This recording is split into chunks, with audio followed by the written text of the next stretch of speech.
Hello, juniors. Today we're going to see a new part of probability, which is about independent events. We're going to see what independent events are and how we can calculate the probability when we're given independent events. Okay, so the objectives for today's class are two. The first one, use of Venn diagrams, tree diagrams, and space diagrams. We're going to keep on using those diagrams. And then identify and calculate combined events, mutually exclusive events, and independent events. So you already know what combined events are. Basically, that's the probability of A union B, right? Then we had mutually exclusive events, which occurs when there is no intersection between two events, right? So the probability of A intersection B is equal to 0. That's mutually exclusive events. And then we have independent events, which is what we're going to see today. So let's start this new concept by performing this short investigation to see what this is about. So it says, consider the example of a dice being rolled and a coin tossed. Here's the sample space diagram for the dice and coin. Okay, so this is one that we have done already in the previous classes. So you already know this, right? On one side, we have the coin, which have two possible events, heads and tails, and the dice, which is a six-sided dice, so we have six possibilities, right? So our sample space diagram is all of this, right? These are all the different possibilities we have in the universe when we toss both a dice and a coin. Okay, so for part one, copy the diagram. We're just going to use this one, which is already done. Then number 2 says, how many possible outcomes are there? How many outcomes do we have? There are 12, right? 6 times 2, which is 12. So let me write that here. 6 times 2, which is equal to 12 outcomes. 12 different outcomes. Then it says, shade in all the outcomes that determine the probability of H, which is getting ahead. What is the probability of H? So first of all, we're going to highlight all of those possibilities for head. That will be all of this row right here, right? So getting, what's the probability? So we have that the probability of head would be 6, right? We have 6 different possibilities for head out of the 12 different outcomes we have in the universe, right? So this is, if we simplify, this is equal to 1/2. So the probability of getting head is 1/2. This is easy, right? 1/2. Then it says, in a different color, shade all the outcomes that determine the probability of L, which is getting a score less than 6. Okay, so we're going to do it with a different color. So all the possibility of getting a score less than 6, that will be from 1 to 5, right? So we can shade all of this. All of this right here. Let me fill in this. There you go. So these are the possibilities for getting a score less than 6, right? So then it says, what is PL? So the probability of getting a score less than 6 is equal to, we have in our sample space diagram, 10 different options, right? 10 out of the universe, which is 12. If we simplify this, this would be divided by 2, 5/6, right? That's the probability of getting a score less than 6. Then it says, number 5, what is the probability of getting a head and a score less than 6? So head and a score less than 6. That's basically the intersection between both, right? Which part of the diagram represents this probability? What is P, H, and L? So if we look at the diagram, let me do that here. The intersection would be all of the part which was highlighted twice, right? That's what they share. So if we want to find that probability, we're going to say it's equal to 5, right? There are 5 options out of the 12 in the universe, right? So basically, it's all of the part that we had highlighted twice. That's the intersection between both. So this would be the result for probability of getting a head and a score less than 6. Now, pay attention at this part because this is where the concept of independent event comes from. It says, look at your answers.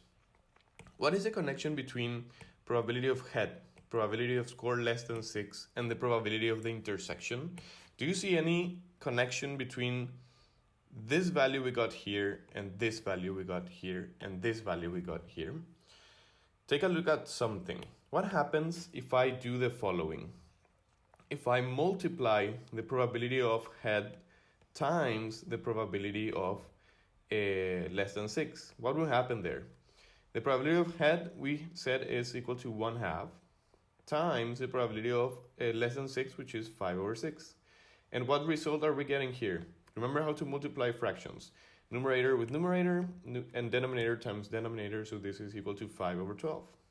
So you see that when we multiply both probabilities, we are getting exactly the result of the intersection, right? And this is what independent event is about. So pay attention, it says, when conducting this experiment, does the outcome of getting a head affect the outcome of getting a score less than 3? What do you think about this question? If I get a head when I toss the coin, a head, does that affect the outcome of the dice? And the answer obviously should be no, right? So this is the clue question you need to ask yourself in order to determine if two events are independent. Basically, here's the definition. Two events A and B are independent if the occurrence of one does not affect the chance that the other occurs, right? That's the definition of independent events. And from this investigation we did here, we're going to determine the following. When two events A and B are independent, the probability of the intersection is equal to the probability of A times the probability of B. Okay? That is something that occurs always when two events are independent, and it only occurs if the events are independent. If the events are not independent, that means that the occurrence of one event affects the occurrence of the other event. Then we cannot calculate the intersection by multiplying both probabilities, okay? So this is the product rule for independent events, and this is also called the multiplication rule. And this formula, as I wrote here, is available in the formula booklet. If you take a look at the formula booklet, you'll see here we have combined events, which we already saw. We have mutual exclusive events, which we saw already. And now this is a new part, independent events. Probability of A times probability of B. Later on, we're going to see conditional probability in order to finish with this part of the syllabus. Okay. So then it says sample space diagram can help you visualize the number of possible outcomes, but you don't always need to draw one, okay? That's just in case you need to clarify your thinking. Okay, so let's see some examples in order to see how independent events apply. It says, one bag contains 3 red and 2 white balls. Another bag contains 1 red and 4 white balls. A ball is selected at random from each bag. Find the probability that A, both of the balls are red. Okay, so let's start with this.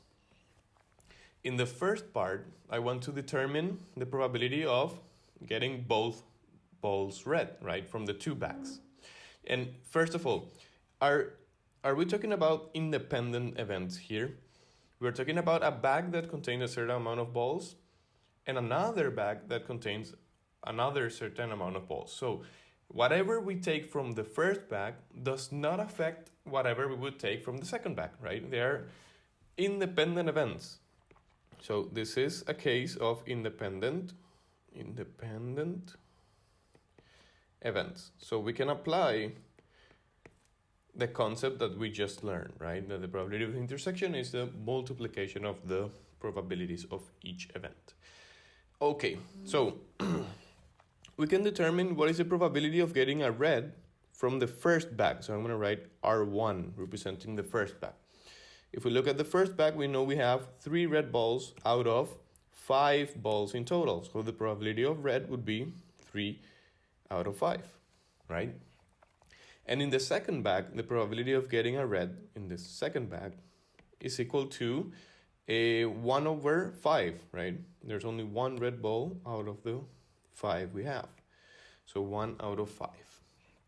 Okay, so if we want to take both red balls from the two bags, we're going to be finding the probability of getting red in the first bag and the probability of getting red in the second bag, right? So as we know that they are independent events, we can apply the concept and say that the intersection is equal to the product of the probabilities, right? Probability of red in bag number 2. So we can multiply this. This would be, I don't know what happened there. This would be equal to 3/5 times 1/5. So the probability of red in the first and red in the second is equal to 3/25, which we cannot simplify, so we just leave it like that. So that's the probability of getting both balls red. Okay, then we go to part B. It says, the balls are different colors. Pay attention here because we need to consider all of the different possibilities in the universe. So now we want the probability of getting different colors. Different. So this would be, I'm going to write the reasoning first, and then we're going to calculate the probabilities. So this would be the probability of getting red in the first one and white in the second one, different colors. But there's also another option in the universe, which is getting a white in the first bag and then a red in the second bag, right? So then here we're contemplating all of the different options in the universe. So now that I wrote that, I'm gonna calculate the probability. So let me copy this. So the probability of different balls would be, probability of red in the first one is 3/5. We're always talking about independent events, so we can multiply this by the probability of white in the second. The probability of white in the second would be 4 out of 5, right? Plus, let me take this a little bit here. Plus the probability of getting a white in the first bag, that's 2 out of 5. 2 out of 5. Times the probability of red in the second, which is 1/5. Okay, so by performing this, you see that whenever I consider different options in the universe, I need to add that other option, right? But we multiply each of these because we're talking about independent events, right? The plus sign only is showing that there are other options in the universe. That's why we add the probabilities. So the probability of different balls will be equal to 12 over 25 plus 2 over 25. So this is equal to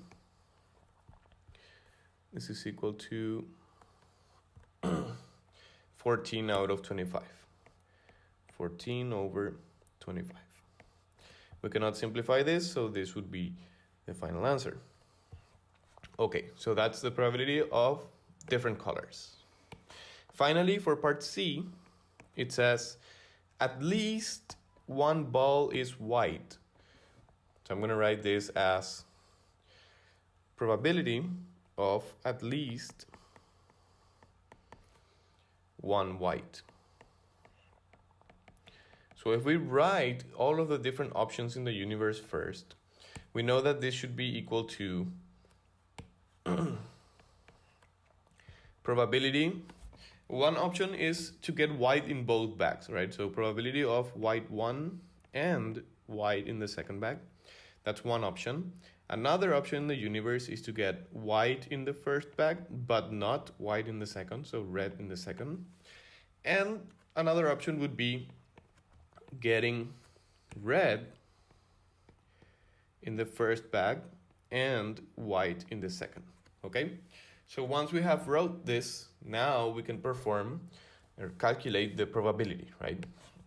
So I'm gonna copy this. And we would get probability of white in the first bag, that's a 2 out of 5. Yes, 2 out of 5. 2/5, times probability of white in the second, that's 4 out of 5, yes, 4 out of 5, plus probability of white in the first pack, that's 2/5, times red in the second, that's 1/4, plus red in the first one, that's 3/5,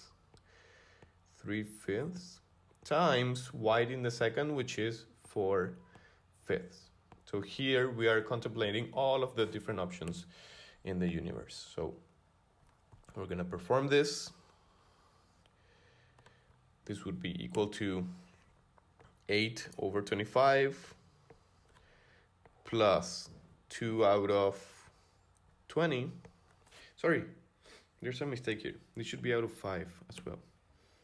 1/5, because we have 5 balls. Sorry. So this is 2 over 25. And finally, plus 12 over 25. So we can add all of these fractions as they have the same denominator. So this would be equal to 8 plus 2, that's 10. 10 times 12, that's 22 over 25.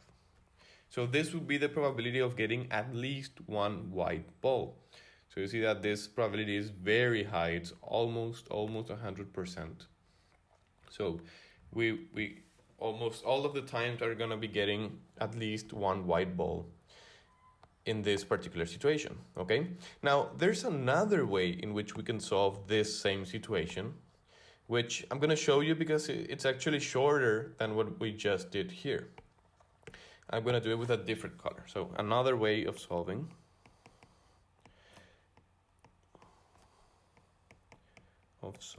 would be the following.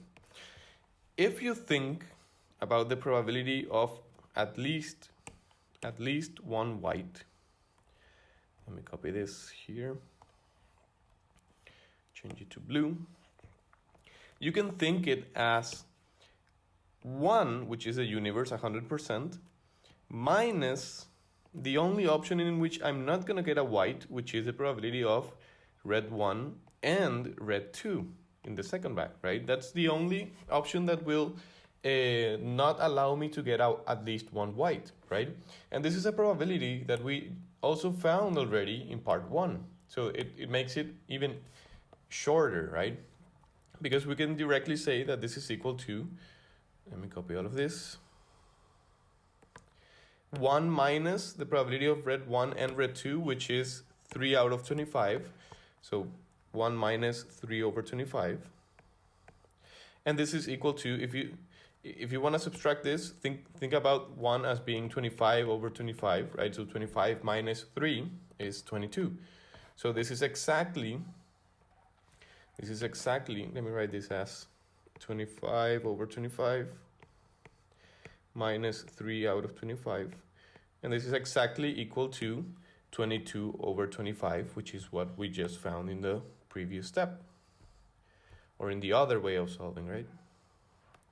So this is another way you can think about these types of probabilities.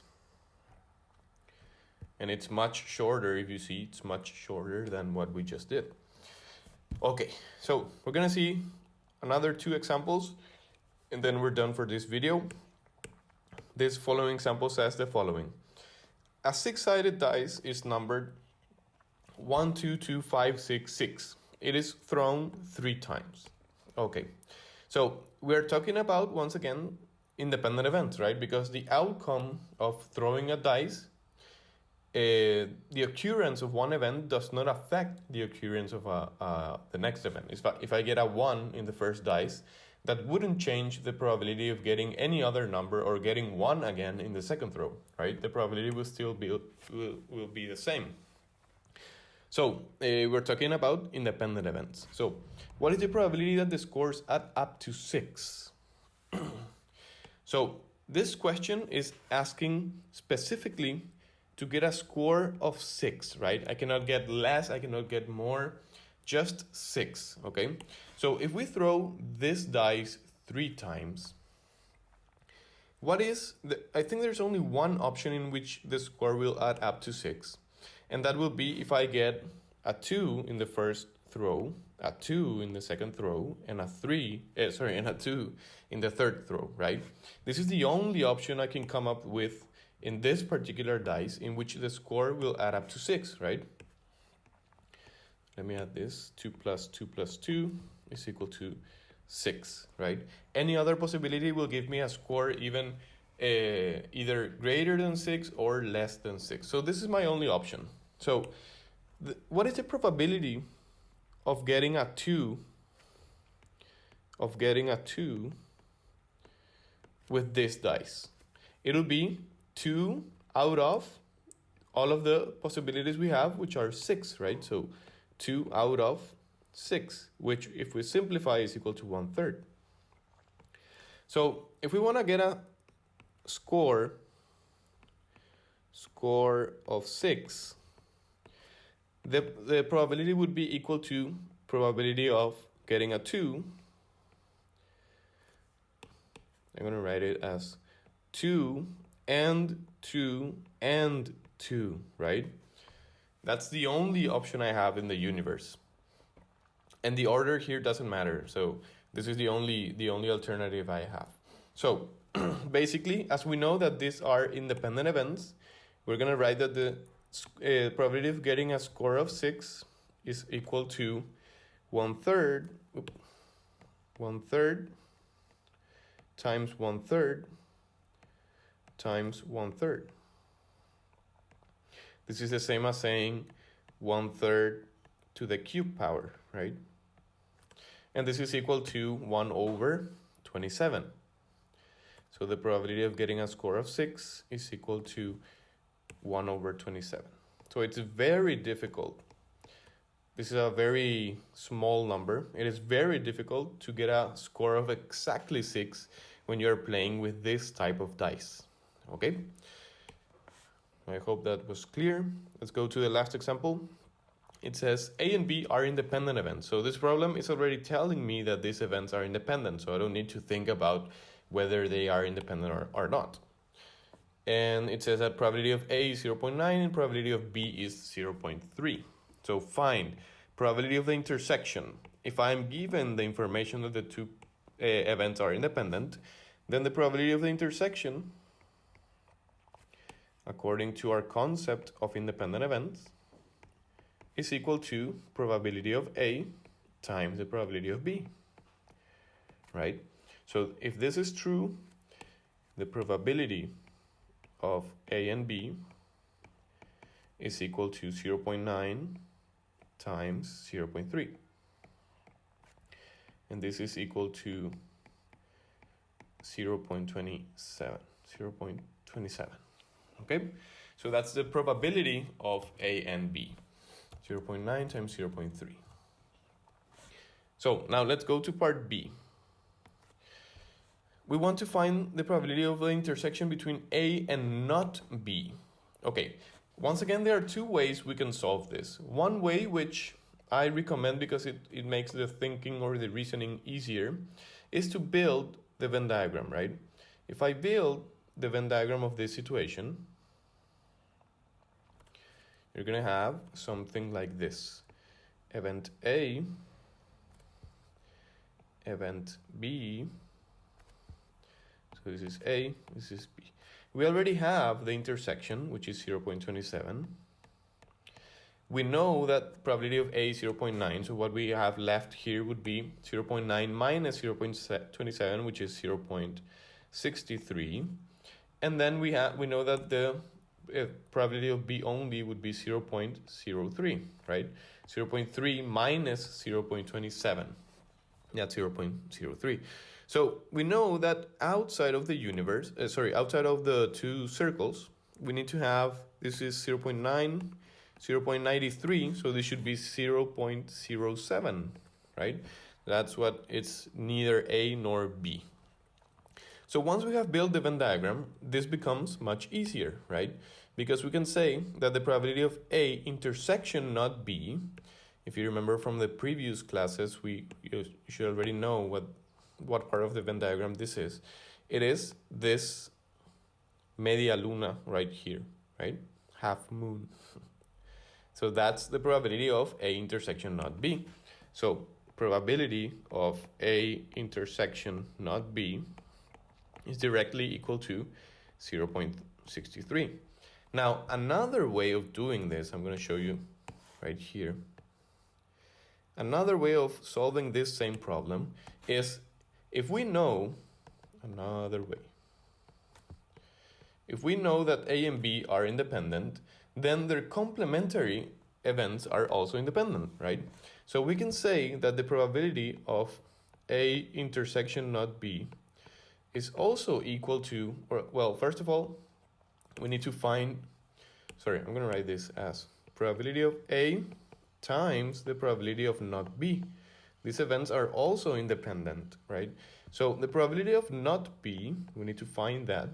Probability of not B, if we have that B is 0.3, then not B is 1 minus 0.3, which is equal to 0.7, right? So the probability of A intersection not B is equal to probability of A, which is 0.9, times probability of not B, which is 0.7. And this is exactly